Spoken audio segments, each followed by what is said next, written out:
जय माता की। आप सभी को शारदीय नवरात्रि के दूसरे दिन की हार्दिक शुभकामनाएं।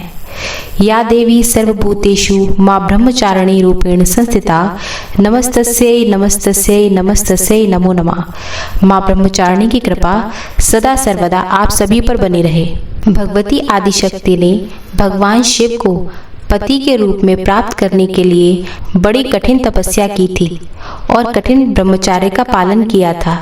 इस कठिन तपस्या के कारण देवी के इस रूप को ब्रह्मचारिणी के नाम से जाना जाने लगा। मां ब्रह्मचारिणी को त्याग, संयम और तपस्या की देवी माना जाता है। मां ब्रह्मचारिणी श्वेत वस्त्र धारण करती हैं। इनके दाएं हाथ में जपमाला और बाएं हाथ में कमंडल सुशोभित है। देवी मां की 9 शक्तियों में से दूसरी शक्ति मां ब्रह्मचारिणी है। ब्रह्म का अर्थ है तपस्या और चारिणी यानी कि आचरण करने वाली, अर्थात तपस्या का आचरण करने वाली मां ब्रह्मचारिणी। जो भी भक्त सच्चे मन से मां ब्रह्मचारिणी की पूजा करते हैं उन्हें धैर्य के साथ साथ ज्ञान की भी प्राप्ति होती है। ऐसे भक्त कठिन से कठिन परिस्थिति में भी विचलित नहीं होते। मां ब्रह्मचारिणी ने पूर्व जन्म में राजा हिमालय के घर में पुत्री के रूप में जन्म लिया। तब देवऋषि नारद के उपदेश से उन्होंने भगवान शंकर को अपने पति के रूप में प्राप्त करने के लिए बहुत ही कठिन तपस्या की थी। इस कठिन तपस्या के चलते उन्हें तपस्चारिणी अर्थात ब्रह्मचारिणी के नाम से जाना गया। कथा के अनुसार 1000 वर्ष तक उन्होंने केवल फल मूल खाकर व्यतीत किया और 100 वर्षों तक केवल शाक खाकर जीवन व्यतीत किया। कुछ दिनों तक कठिन उपवास रखते हुए देवी ने खुले आकाश के नीचे वर्षा और धूप के भयानक कष्ट भी सहे। इस प्रकार कई हजार वर्षों की कठिन तपस्या करते हुए ब्रह्मचारिणी मां का शरीर एकदम क्षीण हो उठा। उनकी यह दशा देखकर उनकी मां मैना अत्यंत दुखी हुई। देवी की इस प्रकार कठिन तपस्या से तीनों लोकों में भी हाहाकार मच गया। देवता, ऋषि, सिद्धगण, मुनि सभी देवी ब्रह्मचारिणी की इस तपस्या को अभूतपूर्व पुण्य कृत्य कहते हुए देवी की सराहना करने लगे। अंत में पिता ब्रह्मा जी ने आकाशवाणी के द्वारा उन्हें संबोधित करते हुए बड़े ही प्रसन्न मन से कहा, हे देवी, आज तक किसी ने भी ऐसी कठिन तपस्या नहीं की है जैसी तुमने की है। तुम्हारे इस अलौकिक कृत्य की चारों ओर सराहना हो रही है। तुम्हारी मनोकामना अवश्य ही पूरी होगी और भगवान चंद्रमौली शिव तुम्हें पति के रूप में अवश्य ही प्राप्त होंगे। तपस्या से विरत होकर अब तुम घर लौट जाओ, क्योंकि जल्द ही तुम्हारे पिता तुम्हें लेने आ रहे हैं। इस प्रकार देवी की कठिन तपस्या के बाद उन्होंने भगवान शिव को पति के रूप में प्राप्त कर लिया। तो यह थी व्रत के दिन सुने जाने वाली कथा। मां ब्रह्मचारिणी की पूजा करने से पहले सुबह नहा धोकर साफ स्वच्छ वस्त्र पहनने चाहिए। अगर आपने मां की प्रतिमा या तस्वीर की स्थापना की है तो पहले गंगा जल छिड़ककर मां दुर्गा के दूसरे स्वरूप मां ब्रह्मचारिणी का ध्यान करना चाहिए।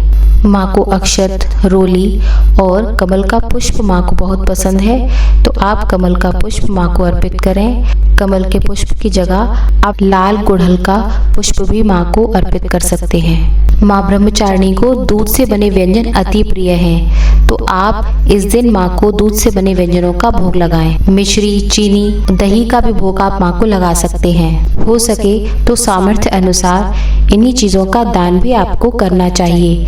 ऐसा करने से लंबी आयु और आरोग्यता का वरदान मां से प्राप्त होता है। मौसमी फलों का भोग भी आप मां को लगा सकते हैं। पूजा के बाद जो भी भोग आपने मां को लगाया है वह घर के सभी सदस्यों में बांटना जरूर चाहिए। धूप दीप जलाकर दुर्गा चालीसा का पाठ करना चाहिए। मां ब्रह्मचारिणी का बीज मंत्र। हीम श्री अंबिकाये नमः। अब मां ब्रह्मचारिणी की आरती, फिर क्षमा याचना। जय अम्बे ब्रह्मचारिणी माता, जय चतुरानन प्रिय सुखदाता। ब्रह्मा जी के मन भाती हो, ज्ञान सभी को सिखलाती हो।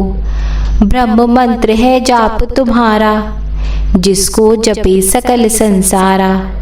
जय गायत्री वेद की माता, जो मन निस दिन तुम्हें ध्याता। कमी कोई रहने ना पाए, कोई भी दुख सहने न पाए। उसकी विरति रहे ठिकाने, जो तेरी महिमा को जाने। रुद्राक्ष की माला लेकर, जपे जो मंत्र श्रद्धा देकर, आलस छोड़ करे गुण गाना, माँ तुम उसको सुख पहुँचाना। ब्रह्मचारिणी तेरा नाम, पूर्ण करो सब मेरे काम। भक्त तेरे चरणों के पुजारी, रखना लाज मेरी महतारी। हे परमेश्वरी, मेरे द्वारा दिन रात सहस्त्रों अपराध होते रहते हैं। अपनी भक्त समझकर मेरे उन अपराधों को आप कृपा पूर्वक क्षमा करो। हे परमेश्वरी, मैं आह्वान करना नहीं जानती, विसर्जन करना नहीं जानती तथा पूजा करने का ढंग भी नहीं जानती, मुझे क्षमा करो। हे देवी सुरेश्वरी, मैंने जो मंत्रहीन, क्रियाहीन और भक्तिहीन पूजन किया है वह सब आपकी कृपा से पूर्ण हो। सैकड़ों अपराध करके भी जो आपकी शरण में जय जगदम्बे कहकर पुकारता है उसे वह गति प्राप्त होती है जो ब्रह्मादि देवताओं के लिए भी सुलभ नहीं है। हे जगदम्बिके, मैं अपराधी हूँ किंतु आपकी शरण में आई हूँ। इस समय दया की पात्र हूँ, आप जैसा चाहो करो। देवी परमेश्वरी, अज्ञान से, भूल से अथवा बुद्धि भ्रांत होने के कारण मैंने जो कुछ भी कम या अधिक कर दिया हो वह सब क्षमा करो और प्रसन्न रहो। हे सच्चिदानंद स्वरूपा परमेश्वरी, जगन माता कामेश्वरी, आप प्रेम पूर्वक मेरी यह पूजा स्वीकार करो और मुझ पर प्रसन्न रहो। देवी सुरेश्वरी, आप गोपनीय से भी गोपनीय वस्तुओं की रक्षा करने वाली हो, मेरी पूजा को ग्रहण करो। आपकी कृपा से मुझे सिद्धि की प्राप्ति हो। सच्चिदानंद स्वरूपा परमेश्वरी, जगत माता कामेश्वरी, आप प्रेम पूर्वक मेरी यह पूजा स्वीकार करो और मुझ पर प्रसन्न रहो। देवी सुरेश्वरी, आप गोपनीय से भी गोपनीय वस्तुओं की रक्षा करने वाली हो, मेरी पूजा को ग्रहण करो। आपकी कृपा से मुझे सिद्धि की प्राप्ति हो। अगर आपको मेरी यह कथा पसंद आई हो तो मेरे वीडियो को लाइक करना ना भूलें।